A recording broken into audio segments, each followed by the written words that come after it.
Bienvenue dans ce 9e numéro de l'FC sur Africa 24, bien entendu. Une émission qui est toujours bien chargée et dans quelques instants, nous aurons le plaisir de vous présenter nos invités. Au sommaire de cette édition, regardez, la FIFA et l'Union africaine renforcent leurs relations.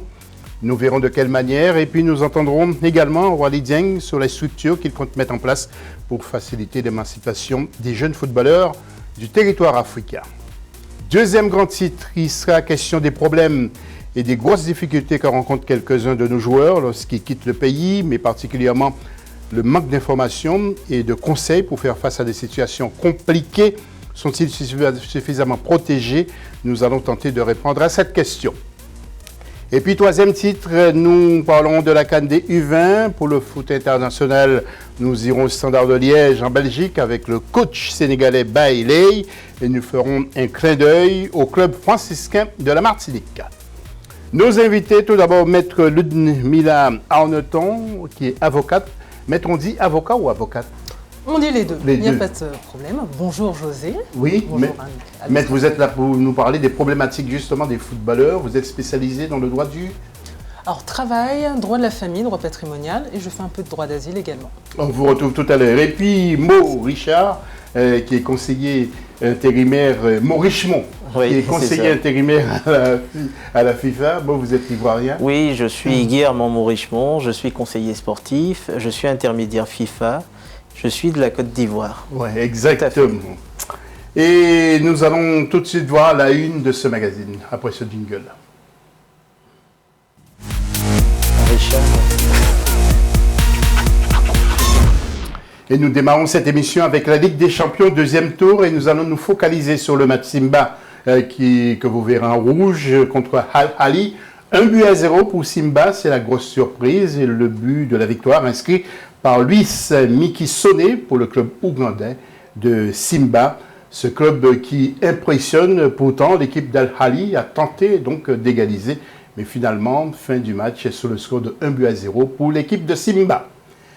Deuxième match que nous avons sélectionné pour vous, c'est l'équipe soudanaise d'Al Merreikh, qui est en rouge aussi, qui voit le score face aux Congolais, donc de Vita Club, dès la 8e minute, par El Samani. Ensuite, Vita Club déroulait avec 4 buts, donc un premier d'Obed Mayamba, Miko Kiani à la 28e minute, Djambas Chabani à la 37e sur penalty, et puis Amédée Massassi à la 68e pour le 4e but.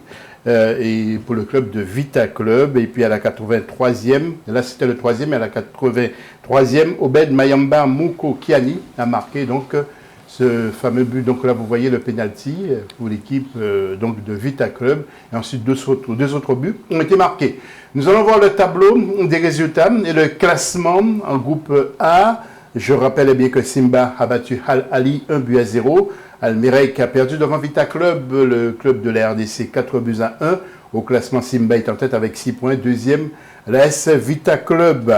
En groupe B maintenant, avec les résultats d'Al Hilal, Omdurman, qui a fait match nul contre le TP Mazembe.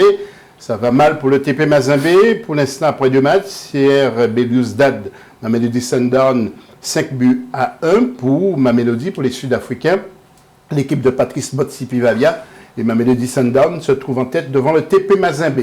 Nous enchaînons avec le groupe C, Petro Luanda, Wydad Casablanca.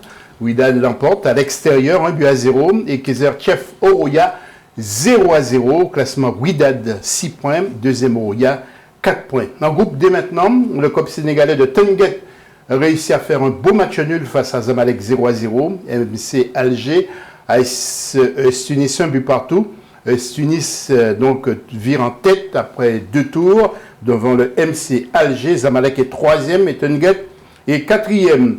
Mo, qu'est-ce que vous retenez justement de ce deuxième tour? C'est surtout l'écrasante victoire de l'AS Vita Club. Hein. Oui, l'AS Vita Club qui a aujourd'hui une présidente, une femme dans le milieu du football zaïrois, ça fait plaisir et c'est un club qui est très organisé. Oui, Congo-Brazzaville, on va dire. Et le club est assez organisé, les moyens sont mis à la disposition du staff technique, donc je ne suis pas surpris de les voir à ce niveau-là. Il y a Zamalek aussi qui fait du surplace pour l'instant. Alors Zamalek rencontre le club de Simba. Le FC Simba, c'est le deuxième club, je crois, de Tanzanie, après le Azam FC. Donc c'est un club aussi qui a un président qui a beaucoup de moyens. On voit bien que aujourd'hui, c'est ougandais. Hein? Ah, ougandais plutôt. Ougandais, je disais tanzanien. On voit aujourd'hui que les clubs phares de chaque pays aujourd'hui essayent de mettre un encadrement technique un peu plus imposant, travailler sur la préparation physique, etc.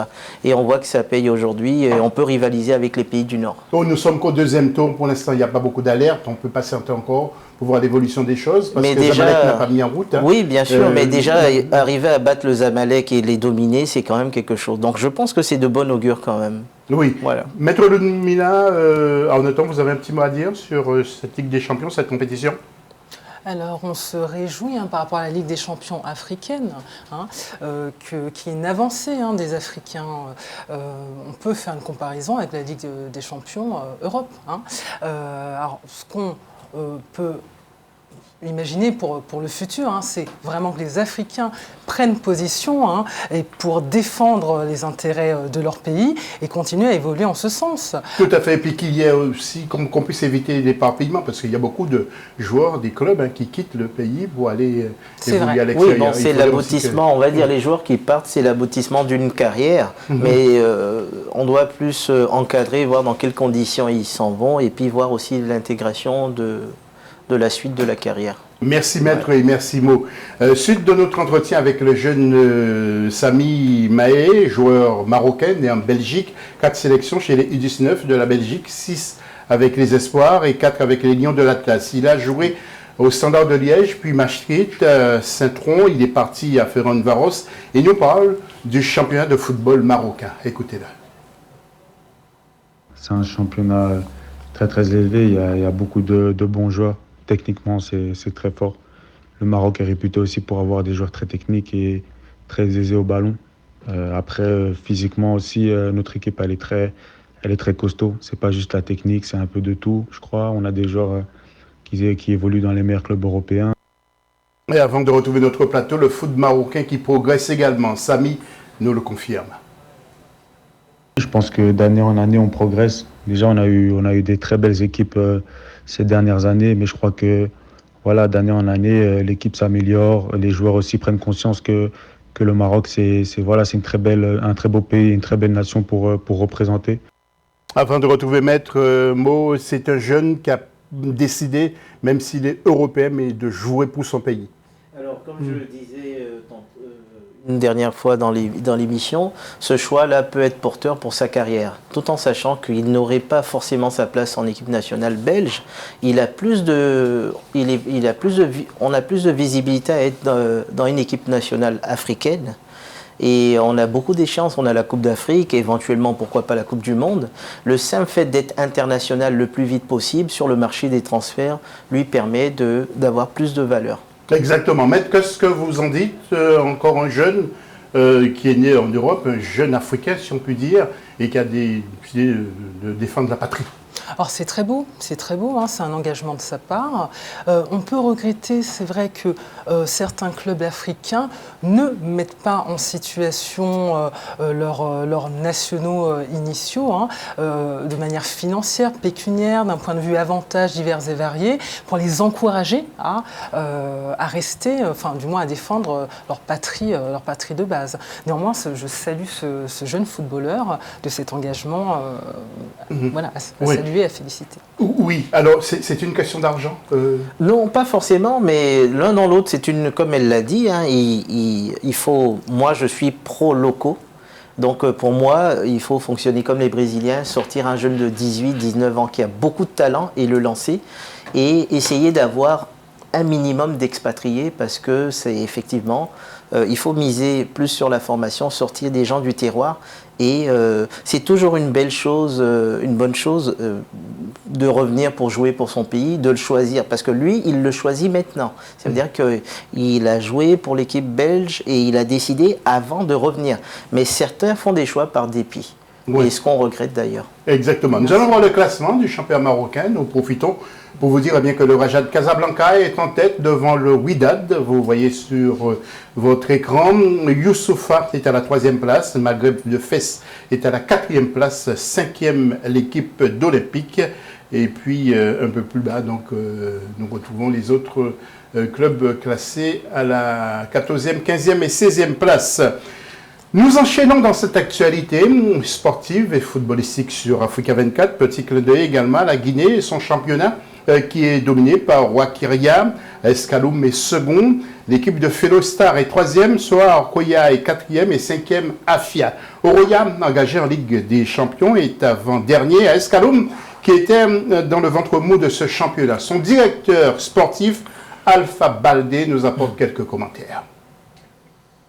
Après, il y a eu un début de saison et un début de championnat très compliqué pour beaucoup de clubs.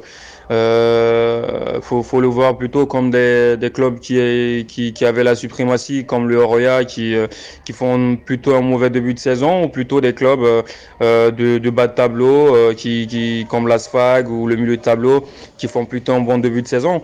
Ça dépend, faut savoir relativiser. Maintenant, une chose est sûre, c'est qu'on n'a pas été largué, malgré le fait de ne pas avoir fait beaucoup de victoires et d'avoir calé en début de saison. Et puis à noter que les critiques fusent à l'égard des dirigeants de l'Escaloum en Guinée-Conakry, où le Burkinabé Ahmed Touré s'en prend au président du club qui ne veut pas payer son salaire. Il reproche à l'Escaloum de ne pas régler les primes également et félicite Alpha Baldé d'être le seul à voler à son secours. En tout cas, ce jeune joueur burkinabé, Ahmed Touré, qui va rentrer au pays, et je peux vous dire qu'il est très déçu. Il vient de la SEC d'Abidjan. Ah, il vient de la SEC d'Abidjan. Ouais. Et on l'a fait venir et on ne le paye pas de prénom. Ouais, c'est dur. Avant de retrouver nos invités, le nouveau président de l'Union africaine, donc Félix Tshisekedi, qui est président aussi de la RDC, attaque les premiers chantiers de son mandat. Il a discuté avec le président de la FIFA, Gianni Infantino, en février 2021 pour évoquer l'implémentation. L'implémentation, c'est l'action d'installer un programme des tournois interscolaires de football avec la RDC comme pays pilote. Corinne Kamse-Eon pour tous les détails. La République démocratique du Congo a été choisie comme pays pilote pour l'implémentation des tournois interscolaires, projet phare que la Fédération internationale de football Association FIFA entend vulgariser sur le continent avec le concours de l'Union africaine. Quelques jours après son investiture à la tête de l'institution panafricaine, le chef de l'État congolais Félix Antoine Tshisekedi Tshilombo a eu une première réunion de contact virtuel avec le président de la FIFA, Gianni Infantino. Alors, voir la FIFA s'impliquer dans l'organisation de ce sport de football et des notions de fair play déjà dans les écoles primaires et les lycées, c'est une très bonne chose car cela permettra un tant soit peu de développer ce qui se faisait déjà à l'intérieur de ces pays-là. Et avec l'implication de la FIFA, on suppose qu'il y aura beaucoup plus de moyens, il y aura beaucoup plus d'organisation technique et même administrative sur le terrain. Donc forcément, il y aura un plus pour ce qui est de l'organisation du sport à l'école primaire et au lycée. L'objectif poursuivi à travers les tournois interscolaires est d'utiliser le football pour l'éducation et inculquer aux écoliers les vertus du sport comme le fair play. L'instance mondiale du football promet dans ce sens l'augmentation de l'enveloppe des projets à 120 millions de dollars pour réussir le dit projet. Pour les experts, sa réussite dépend aussi des enjeux liés au management.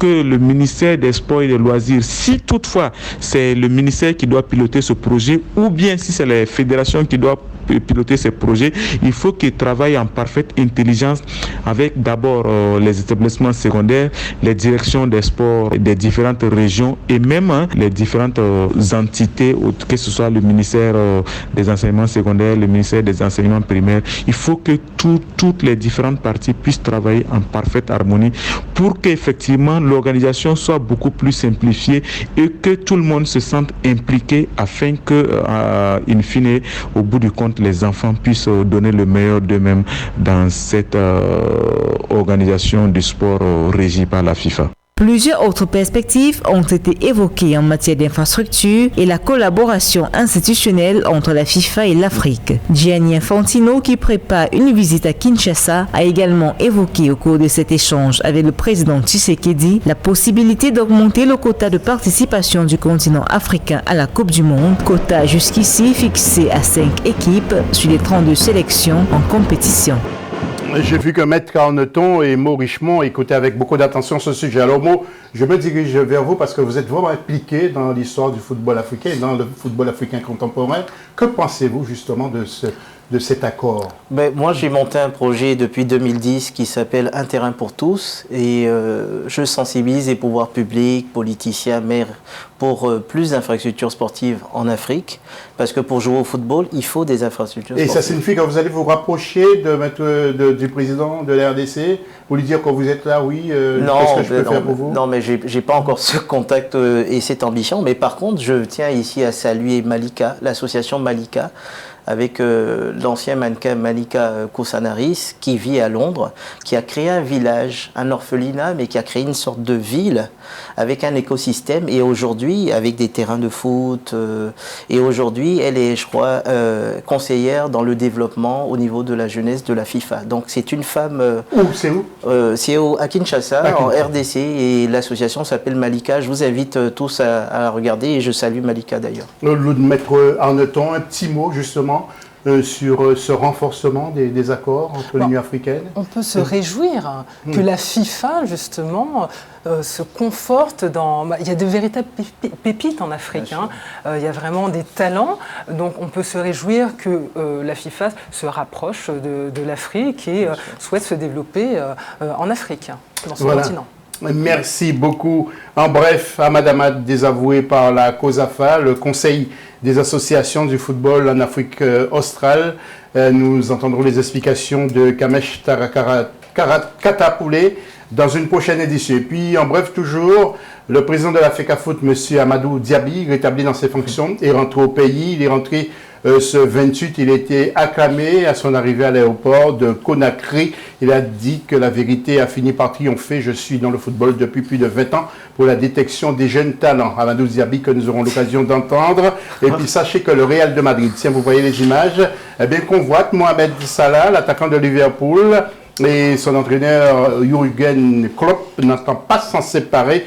Mais si Liverpool connaît de sérieux coups de moins bien en Première Ligue, eh bien, Mohamed Salah, lui, il est en train de briller et il pourrait donc partir, quitter Liverpool. Vous savez que Zidane met la pression, s'il reste bien sûr à la tête du Real. Fin de la première partie de cette émission. On se retrouve tout à l'heure pour parler des problématiques de nos footballeurs et des ex-footballeurs avec Maître Arneton et Mo Richemont. A tout de suite.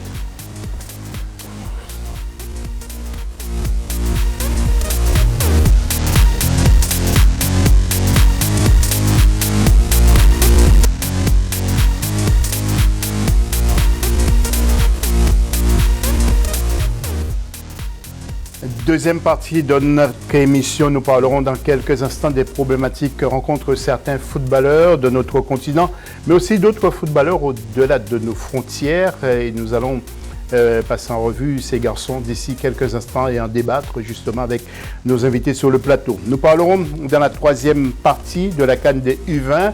Pour l'instant, nous sommes au stade des demi-finales. C'est ce soir justement. Et nous allons les commenter bien sûr la semaine prochaine dans nos émissions. Et puis nous allons faire un clin d'œil au Standard de Liège en Belgique avec l'entraîneur sénégalais, M. Bailey. Et puis nous ferons un clin d'œil aussi aux Antillais. Mais oui, le club franciscain de la Martinique qui vient jouer la Coupe de France. Nos invités, il y a Maître Ludmilla Arneton qui est avocate. Maître, vous officiez où exactement? À Nanterre. Je suis avocate au barreau des Hauts-de-Seine. En région parisienne? En région parisienne, dans le 92. Pour l'instant, vous avez déjà reçu des footballeurs qui se plaignent ou bien vous en attendez? Pas encore. Pas encore, mais vous espérez en avoir? Je me réjouis de les recevoir, bien évidemment. Ils sont les bienvenus dans mon cabinet. Oui, surtout les footballeurs de notre continent et même ailleurs. Hein. Exactement, et même ailleurs, bien évidemment. Voilà, vous êtes à Nanterre, précisément, à Nanterre, tout à fait. Mo Richemont est avec nous, conseiller sportif. Mo, vous n'avez pas de cabinet en région parisienne? On travaille avec un cabinet qui s'appelle Influence, Qui se situe où? C'est Paris 18e. Ouais. Et en fait, le cabinet Influence travaille sur tout ce qui est projet de développement social, éducatif, projet d'urbanisme. Et moi, j'ai la partie marketing sportif. Donc, je suis consultant et sur des projets. Et nos bureaux sont à Abidjan. M-Management on fait du branding aussi. On s'occupe de tout ce qui est community manager pour le joueur, les contrats publicitaires. Pour travailler l'image des joueurs. On discute aussi avec des clubs et des fois je suis mandaté par des clubs en France pour négocier la venue de sportifs ivoiriens. Vous ne dormez pas, cher monsieur. Il ne faut jamais dormir. N'est-ce pas? Le dossier de cette émission.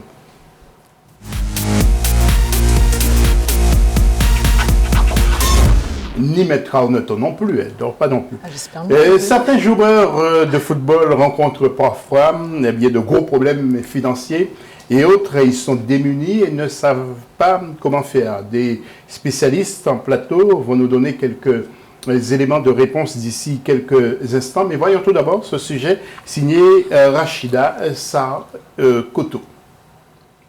Quelques exemples avec l'ex-international camerounais Samuel Ipoua, ex-joueur de Nice de l'Inter Milan, qui a touché le fond après des dépenses excessives et un divorce épineux. Pour payer une formation d'entraîneur, il avait même été obligé de demander à régler en plusieurs fois les 3 000 € qu'il devait. Emmanuel Eboué avait tout pour être heureux. Ex-joueur d'Arsenal, l'Ivoirien a engrangé des millions d'euros en Angleterre avant de partir en Turquie où il a rejoint le club de Galatasaray. Il était au bord du gouffre. Ruiné après son divorce, il a même pensé au suicide avec une descente aux enfers. 79 fois sélectionné dans l'équipe des éléphants de la Côte d'Ivoire. Il a dormi sur le sol chez un ami pour éviter les huissiers. Et il avait même déclaré « Je veux que Dieu me vienne en aide. Lui seul peut enlever ces pensées suicidaires de mon esprit. En Turquie, j'ai gagné 8 millions d'euros. J'ai renvoyé 7 millions à la maison. Tout ce qu'elle me disait de signer, je le signais. » D'autres exemples comme le Nigérien Oruma, ancien milieu de terrain de l'Olympique de Marseille 2005-2008, qui souffre de graves troubles mentaux après avoir été extorqué par de faux hommes d'affaires dans une fausse affaire pétrolière pour environ 2,8 millions d'euros. Oruma, l'un des plus beaux palmarès du foot nigérien, avec une victoire en Coupe du Monde U17 en 1993, médaille d'or au JO Atlanta de 1996.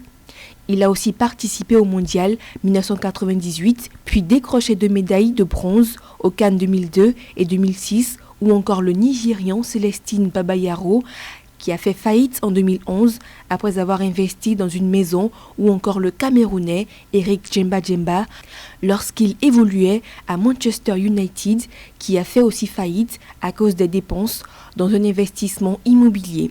Il faut noter que le salaire moyen d'un footballeur de haut niveau avoisine les 40 à 50 000 € dans une grande équipe et environ 20 000 dans un club moyen. Mauvais placement, dépenses excessives, divorce. D'autres joueurs non africains comme Bruno Bellone, José Touré ou Alain Giresse ont connu aussi leur lot de problèmes avant l'explosion des salaires. Mais attention, il y a aussi des joueurs africains qui se sont enrichis. Maître Arnauton et Maud Richemont, qui veut commencer? Comment peut-on en arriver là? Parce qu'on n'est pas assez protégé, selon vous, Maître. Il faut surtout, là, dans ce cas de figure, être bien entouré. Parce qu'on voit dans ces situations que ces footballeurs ont amassé quand même de grosses sommes d'argent, ont investi, ont bien gagné leur vie. Alors, c'est vrai que dans le cas du divorce, ce qui serait bon pour ces footballeurs, c'est qu'au moment où ils rencontrent parfois leur épouse, ils n'ont rien. Donc, il est vrai que lorsqu'on se marie sans contrat, on est soumis au régime de la communauté réduite aux acquets. Et tout ce qui est gagné durant le mariage est plus ou moins divisé par 2, pour faire simple. Oui, mais sans vouloir vous interrompre, pardon. Oui, bien sûr. Il n'y a pas des femmes qui profitent aussi, quelquefois? Il y a des femmes et des hommes qui profitent, bien évidemment. Bien évidemment, alors, le mieux c'est de se prémunir. Comment se prémunir tout simplement en souscrivant, du moins en allant voir un notaire et en prenant un régime de séparation de biens. Ça, ce serait déjà une bonne chose. Régime de séparation de biens, ce serait... D'autre part, pour tout ce qui est de l'ordre des investissements financiers, bien d'être conseillé par des conseillers financiers, des conseillers juridiques, des fiscalistes. Bien évidemment, il faut être sage. Voilà pour mes premières remarques en la matière. Mo, qu'est-ce que vous voulez rajouter par rapport à ce que disait Maître ? Oui, bon, moi j'ai vu quelques profils que je connais. Samuel Ipoa, que je connais très bien. Emmanuel Eboué. Le cas d'Emmanuel Eboué est un cas de jurisprudence parce que Emmanuel Eboué s'est marié, mais le problème d'Emmanuel Eboué, c'est pas seulement son divorce. Le problème d'Emmanuel Eboué, c'est quand il signe à Arsenal et il doit partir à Galatasaray, il n'a pas lu le contrat qu'il avait signé avec les agents, avec cet agent. Et en fait, il y avait une clause qui, je pense qu'il a négligé. Et dites-nous, Mo, franchement, la clause. C'était indiqué quoi? Pour que les téléspectateurs puissent savoir. La clause indiquait simplement que, quel que soit le club où il partait, il devait une certaine somme. Ça veut dire qu'il devait payer 1 million et quelques d'euros. Et sans l'accord de ses agents, en fait, c'est comme si on faisait un contrat renouvelable automatiquement après son expiration. Et donc, comment sa femme a pu lui piquer autant d'argent? Je ne pense pas que sa femme lui a piqué autant d'argent parce qu'aujourd'hui, il a de bons rapports avec sa femme. Tout simplement, je ne connais pas vraiment sa femme, mais je sais qu'Emmanuel Eboué avait investi dans une fondation. En fait, on revient à ce que tout à l'heure Maître Aono nous disait. C'est très simple. Quand on commence, il faut un avocat. Il y a des avocats fiscalistes. Il y a aussi des avocats, on parlait du mariage, communauté de biens, des contrats de mariage. Il y a des notaires aussi. Une fois qu'on a des biens, une fois qu'on a un certain salaire, je veux dire qu'on engrange autant d'argent, la priorité c'est d'avoir les bons conseils pour son avenir. Ce fameux contrat de mariage, Maître. Oui, ce fameux, lorsqu'on a autant d'argent, autant de biens, il faut systématiquement faire un contrat. Non, c'est plus avoir un accompagnement. Un sportif de haut niveau doit avoir une équipe derrière lui. Exactement. Que ce soit pour la communication, on parlait des biens, physique, pour la vie de tous les jours. Oui. On peut avoir un agent et puis on peut avoir son avocat. Donc, il faut savoir s'encadrer. Il faut quelqu'un qui gère l'image. Quand il y a des conflits, par exemple, quand il y a un divorce, il faut savoir ce qui a été signé au préalable. Je ne sais pas si l'avocat d'Emmanuel Eboué le suivait depuis longtemps. Ça veut dire que le joueur de football aujourd'hui, surtout l'Africain, il se dit qu'il a un agent qui va l'envoyer dans un club.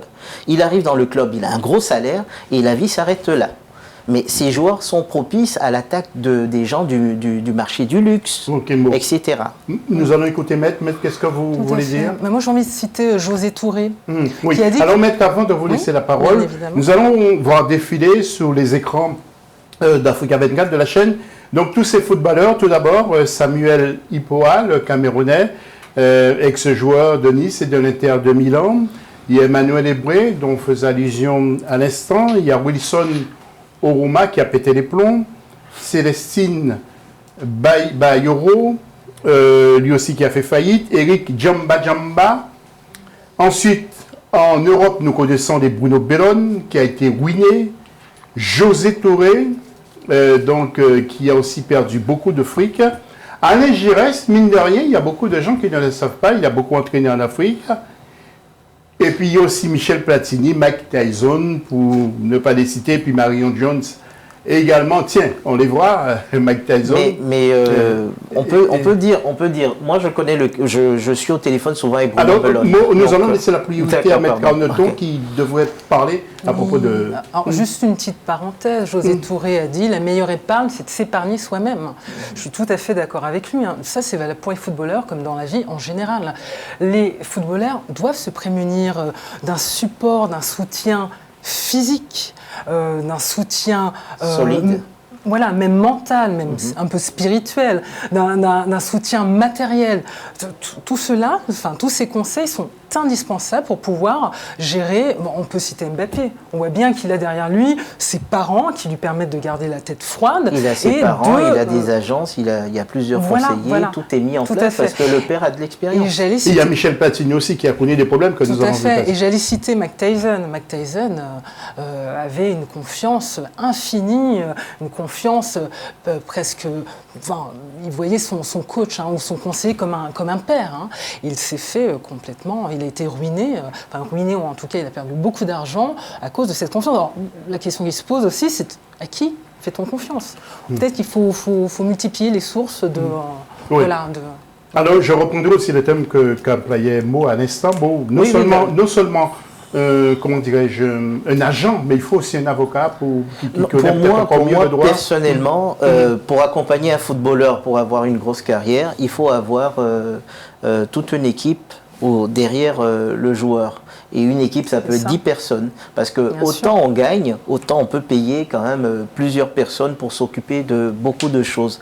On parle de Bruno Belone, moi je le connais, je discute souvent avec lui. Aujourd'hui, il a compris certaines choses, il rebondit, il est dans le milieu associatif. Michel Platini a rebondi dans les instances de l'UEFA. Il n'est jamais trop tard. Mais il faut aussi que les joueurs soient à même à écouter, parce que quand on a beaucoup d'argent, et aujourd'hui on voit le phénomène des filles de télé-réalité qui sortent avec des footballeurs, et on voit aussi le phénomène des filles de télé-réalité qui travaillent pour des agents de football. Moi je pense qu'Alain Giresse par exemple a su rebondir parce qu'il est entraîneur, il entraîne en Afrique et il gagne sa vie correctement. Alors pour les précisions quand même, Alain Giresse avec ses déboires financiers, une grande banque lui a réclamé une caution et puis il devait un peu plus de 8 millions également. Et puis Michel Platini, lui, il a perçu des versements indus de la part de la Fédération internationale de football. Mike Tyson, lui, il a été déclaré en faillite après avoir dilapidé 300 millions de dollars. Je ne sais pas si vous vous rendez compte, 300 millions de dollars. Et puis Marion Jones, c'est une femme que j'aimais beaucoup voir, que j'appréciais beaucoup sur les pistes, bien sûr. Bien sûr, mais qui a été plombée par des fouets de justice. Mais je vais juste rebondir sur Djemba par exemple, parce que je collabore avec l'agent qui a mis Djemba à Manchester. Djemba, c'est au-delà des dépenses. Il n'y a pas que Djemba. Les gens seront étonnés de savoir des gens qu'ils idolâtrent se font avoir sur des investissements, que ce soit au pays ou dans l'immobilier. Merci. Avant de retrouver Maître Arneton, Maître, je vous propose d'écouter Walid Zeng. Il est lui-même agent. Écoutez ce qu'il dit à ce propos. Pour moi, c'est quelque chose qui doit être pris à la base et qui fasse partie de leur éducation et qui, pour moi, soit pris très tôt dans leur évolution, parce que mine de rien, au-delà d'être devant les feux des projecteurs et que derrière, ça devient parfois des proies pour que ce soit des femmes, que ce soit des agents, que ce soit des gestions de patrimoine, qu'on soit vraiment, ça devient un objet de convoitise. Voilà, avant de retrouver pour une minute, vraiment, parce que le temps qui nous était imparti est presque terminé, regardez un autre joueur, c'est Nabateng Toko, qui joue au Paris Saint-Germain. Regardez, il était très fort et il a disparu des radars. On n'a plus aucune nouvelle de ce garçon, amorti de la cuisse et puis frappe lorsqu'il joue au Paris Saint-Germain. Maître, vous avez 40 secondes à peu près pour conclure sur ce problème-là. Alors, première chose, se prémunir d'un point de vue juridique, d'un point de vue, alors bien évidemment, comme je l'ai dit tout à l'heure, veiller à son patrimoine, donc aller voir un notaire, aller voir un avocat, éventuellement changer son régime matrimonial, c'est-à-dire éventuellement passer au régime de la séparation des biens, parce que nombre de situations, on connaît tous un nombre de situations avec lesquelles chanteurs, footballeurs, artistes ou personnes de la vie courante ont perdu des sommes colossales. Et bien évidemment, un soutien moral, physique, et j'en passe. 30 secondes aussi pour vous. Bon, voilà, donc moi je rejoins tout à fait ce qu'elle dit. Aujourd'hui, je vais m'exprimer sur votre canal pour dire qu'aujourd'hui, un footballeur ne peut pas se prémunir, travailler qu'avec un agent. Il faut avoir, justement, ils sont la proie des personnes qui font du gestion de patrimoine. Il faut aller voir tout simplement un notaire pour baliser tout ce qu'on a. Ça, c'est la priorité. Et puis aussi le contrat de mariage, même si on aime sa femme, il faut toujours faire un contrat de mariage et puis aussi préparer l'après-carrière qui est la cheville, le point faible, le tendon d'Achille des footballeurs. Et maître, si les footballeurs veulent vous rencontrer, vous avez dit que vous êtes du côté de Nanterre, donc ils peuvent toujours se rapprocher de vous pour avoir des conseils et puis des informations précises. Donc vous êtes dans les Hauts-de-Seine. Maître Arnoton, Ludmila. Tout à fait. C'est bien ça. Bien évidemment. Je ne me suis pas trompé. La FIFA a installé un nouveau bureau à Kigali, au Rwanda. Nous aurons l'occasion d'y revenir, mais pour vous, c'est une excellente chose à mon avis, et même pour vous aussi, je pense. Je n'aurai pas le temps de vous faire réagir à ce propos, mais en tout cas, nous y reviendrons dans la prochaine édition de l'FC sur Africa 24, bien sûr. Fin de la deuxième partie, restez avec nous. Juste après la pause, nous allons parler de la CAN des U20, c'est en Mauritanie. À tout de suite.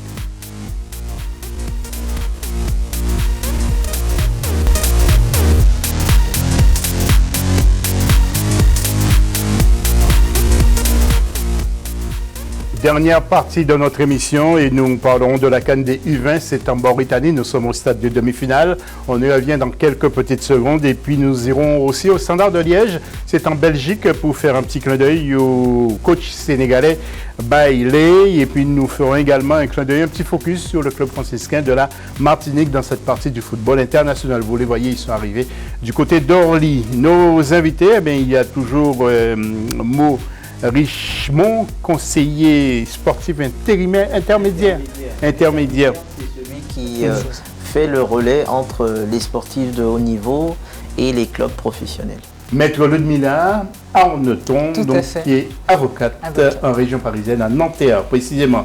Avant d'aborder le football international, nous allons faire un petit retour sur le CHAN qui s'est déroulé, vous le savez, au Cameroun et l'avis de nos confrères sur l'événement. Voyons ce sujet qui a été réalisé par André Mirabeau.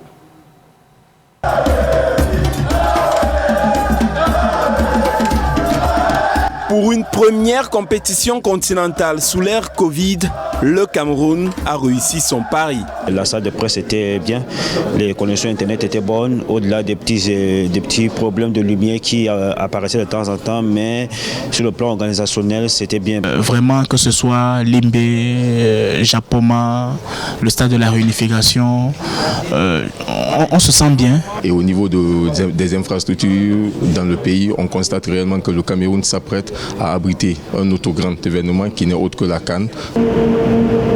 Des infrastructures au-delà des attentes, une organisation certes à parfaire, mais des conditions de sécurité rassurantes, même à Limbe, une zone de crise. Ceci, ça encourage parce que s'il y avait eu un incident, surtout sur la ville de Limbe qui avait plus d'attention, ça aurait peut-être compromis et mettre en doute l'organisation, le côté organisationnel du pays pour la CAN qui vient l'année prochaine. Comme dans toute organisation, il y a des notes à régler, des tâches à nettoyer avant la CAN l'année prochaine. En tant que reporter, je pense qu'au stade de Japoma, on devrait agrandir la salle de presse pour les médias. Il faut également corriger le fait qu'à la fin des rencontres chaudes où il y a l'euphorie des supporters, que les supporters ne rentrent plus sur l'aire de jeu. De Fandena Bepanda, sans omettre Japoma Ngueme, les hommes de presse ont savouré la compétition, des souvenirs déjà indélébiles. Donc j'ai été frappé par cet engouement des supporters guinéens qui nous ont enflammé le stade de Limbe pendant de très bons jours. Et ça, j'essaie de leur remercier. Le grand moment de frisson a été le match Cameroun-RDC, d'abord avec l'hymne national, repris à cœur par les supporters, et ensuite les buts. On a vécu ça dans d'autres pays. Vivre ça chez soi, ça n'a pas de prix, c'est une autre sensation. 3 semaines de spectacle pour un 6e CHAN animé. Le Cameroun a donné le rythme et le continent tout entier s'est trémoussé. Mon sang sous votre regard, un homme heureux lorsque vous voyez comment ça se passe en Afrique. Oui, mais... Et ça s'est bien passé au Cameroun, tout ce oui, CHAN. mais Vivement la CAN, hein. Oui. Je salue tous mes amis camerounais et je suis content quand je vois qu'on investit sur des infrastructures, on est capable d'organiser ce genre d'événement. Ça fait rêver. On se dit pourquoi pas d'ici quelques années organiser vraiment un mondial dans un pays d'Afrique de l'Ouest ou d'Afrique centrale. Exactement. CAN des U20 Mauritanie, nous étions au stade des quarts de finale avec le jeudi 25 février Cameroun-Ghana. Et Burkina Faso contre Ouganda, résumé de Philomène Tine. L'équipe du Cameroun qui a terminé en tête du groupe A avec un record de 100% s'est inclinée face au Ghana lors des quarts de finale de la CAN U20 2021. Les deux équipes ont terminé le temps normal de jeu sur un score nul de 0 but partout. Ce n'est qu'à la 103e minute lors des prolongations que le Cameroun a ouvert le score. Mais très vite, le Ghana égalise à la 107e minute. C'est en séance de tir au but que les jeunes Ghanéens ont inscrit 4 buts contre 2 pour les jeunes Camerounais, obtenant ainsi leur qualification pour les demi-finales. Durant toute la compétition, les Camerounais semblaient monter en puissance. On avait l'impression que cette équipe-là, même si elle n'était pas imbattable, elle avait des dispositions pour aller jusqu'au bout. L'Ouganda a aussi obtenu son ticket pour les demi-finales face au Burkina Faso lors de la deuxième rencontre de ces quarts de finale de la CAN U20. Les deux sélections se sont neutralisées 0 but partout lors du temps réglementaire et des prolongations. Finalement, l'Ouganda est venu à bout du Burkina Faso au tir au but par un score de 5-3. Mais je crois qu'on est exactement dans la même configuration qu'avec l'équipe du Cameroun. Vous savez que le Burkina est quand même champion africain au niveau des Jeux de Rabat. Les matchs des demi-finales de la CAN U20 2021 auxquels devront participer le Ghana et l'Ouganda se joueront le 1er mars prochain.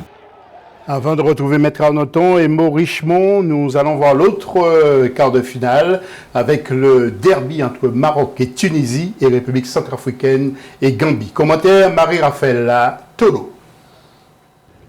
Arrivé en quart de finale de la 22e édition de la Coupe d'Afrique des Nations U20, le Maroc s'est fait battre par son adversaire, la Tunisie, qui s'est imposée avec un score de 4-1. Après s'être qualifiée à l'issue d'une épreuve de tir au but, la Tunisie semble plus forte que jamais et prête à faire face à n'importe quel front pour honorer sa patrie. Cependant, le Maroc, qui a su se démarquer des autres équipes depuis le début de la compétition, reste encore surpris des aboutissements de ce derby maghrébin.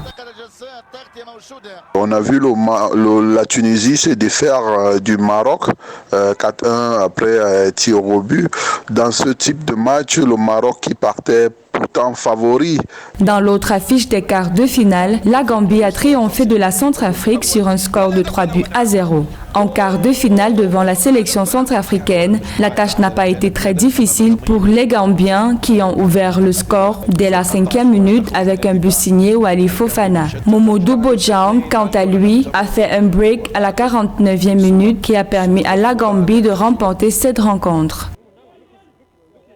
La Centrafrique, en se qualifiant déjà pour le tournoi, c'était déjà un exploit. Passer le premier tour, c'était devenu quelque chose d'exceptionnel. C'est ainsi que la Gambie a validé son billet pour le carré d'AS. Pour la phase des demi-finales, la Gambie retrouvera le Ghana, tandis que la Tunisie affrontera l'Ouganda. Et nous allons voir le tableau. Pendant ce temps, Mo va nous apporter ses commentaires, son point de vue sur cette CAN 2020. Ce sont de très beaux matchs, intenses. Oui, la Côte d'Ivoire n'y est pas, mais bon, on a vu de très beaux matchs. C'est toujours les pays du Nord qui se tirent du lot, mais j'ai une préférence là sur ce match Ghana-Gambie. Je pense que le Ghana et la Tunisie se retrouveront en finale. Voilà. Maître Arnoton, un petit mot sur cette CAN des U20 en Mauritanie. On se félicite pour la Mauritanie. De mémoire, c'est la première compétition continentale. C'est vrai. Très bien. Donc, des encouragements pour l'avenir. Oui, exactement. Un clin d'œil aussi à quelques personnages que je ne sais pas si Mbo les connaît. Youssouf Fofana, tiens, nous allons les voir en image. En rappelant que les éléphants de la Côte d'Ivoire des moins de 17 ans ont remporté le tournoi IFOA B au Togo. Les éléphantos ont dominé la finale, en finale le Nigeria 3-2. Et puis nous allons voir aussi Monsieur Anouma, qui est candidat à la présidence de la CAF. Les élections ont lieu le 12. Deux petits mots sur ces personnages. Sur ces personnages-là, il y a Youssouf Fofana, ça c'est le nouveau joueur, Youssouf Fofana de Monaco. Oui, c'est pas le même. C'est pas l'ancien, oui, je veux dire bien. Et donc, Youssouf Fofana, l'ancien chef de la délégation des U17 qui a remporté le tournoi. Donc, je passe un bonjour au coach des gardiens, Eric.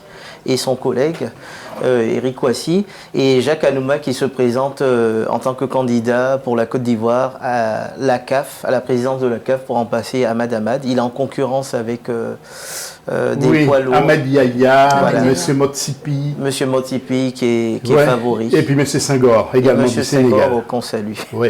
Et puis le classement FIFA, regardez, bon, peut-être vous les connaissez, les équipes, donc premier pour l'instant sur notre continent, le Sénégal, devant la Tunisie, troisième l'Algérie, quatrième le Maroc, ensuite le Nigeria, l'Égypte, le Cameroun, le Ghana, le Mali et le Burkina Faso. Ensuite, sur un autre tableau, vous allez voir donc ce qui suit avec la RDC, la Côte d'Ivoire, l'Afrique du Sud, etc., etc.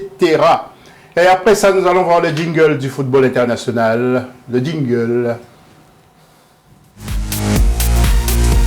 Ça, c'est le classement FIFA. Et le Sénégalais Mbaïlé, qui a parfaitement réussi ses débuts au Standard de Liège, en Belgique, il remplace Philippe Montagnier. Écoutez ce qu'il nous dit. J'ai fait ma carrière en pensant devenir entraîneur parce que j'ai fait des choix d'équipe qui m'ont permis d'être là aujourd'hui. Quand j'ai été choisi comme entraîneur du Standard de Liège, j'ai dit à la presse que je n'étais pas à cette position-là, ni par chance, ni par hasard. Et donc, Mbaïlé, de rajouter encore à notre micro. En Belgique, ils me connaissent. Moi, j'ai passé 7 ans quand je jouais au foot à faire l'analyste parce que, c'est-à-dire, je travaillais pour la télévision belge, la chaîne RTL pour la Ligue des Champions. Ce qui est très rare de voir un joueur de football qui est en compétition, qui joue encore et en même temps qui est consultant dans une chaîne. Donc, ce qui veut dire que il m'arrivait le mardi et le mercredi d'être sur un plateau télé jusqu'à minuit le soir et le lendemain avoir un entraînement et le week-end jouer un match de première division. Belle réussite, hein, maître Arneton, pour ce Sénégalais. On peut se réjouir, hein. Vraiment il faut qu'il persévère, enfin du moins ce technicien, ce sportif a ouvert la porte pour d'autres, hein. Donc cette place faite en Europe laisse de belles perspectives pour l'avenir. Exactement, Mo, c'est voilà, c'est bien dit. Hein. Oui, Standard de Liège, hommage à Dominique Donofrio. Et surtout, c'est comme elle le disait, ça donne de belles perspectives pour d'autres entraîneurs africains, peut-être dans le championnat français. Pourquoi pas? Regardez une image, messieurs, c'est Thierry Henry qui démissionne au CF Montréal. Maître, ça vous concerne parce que vous êtes originaire des Antilles, maître. Oui, tout à fait. Donc il était le boss de la franchise de MLS et a tenu donc à porter le boss, monsieur Kevin Gilmore, qui a précisé, comme je l'ai déjà dit, je cite, l'année passée, ça a été difficile pour le club entier, mais pour lui, ce serait mieux que Thierry Henry se retrouve à Londres en permanence à côté de ses enfants, parce que ses enfants ont beaucoup souffert, et lui-même aussi a souffert pendant la saison dernière. Que vous rappelle Thierry Henry, cher maître? La Coupe du Monde 1998, Titi. Oui. Forcément, hein, oui.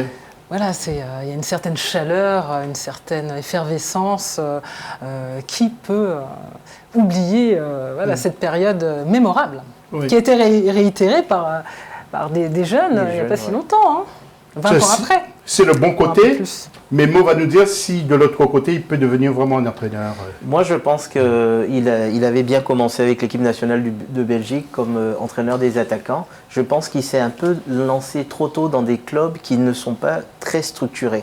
Zidane a commencé avec le Real de Madrid. Thierry Henry aurait dû commencer avec Arsenal. Ouais. Et puis un coup d'œil donc à nos amis antillais dans cette émission avec l'arrivée du club franciscain. Club réputé dans la Caraïbe avec un palmarès impressionnant, l'équipe du club du François qui va participer au 16e de finale de la Coupe de France contre Angers lors du week-end du 6 et 7 mars 2021. Régional 1 contre Ligue 1. La tâche ne s'annonce pas très facile. Nous écoutons le président du club, Éric Litorier. Nous savons déjà qu'est-ce qui nous attend.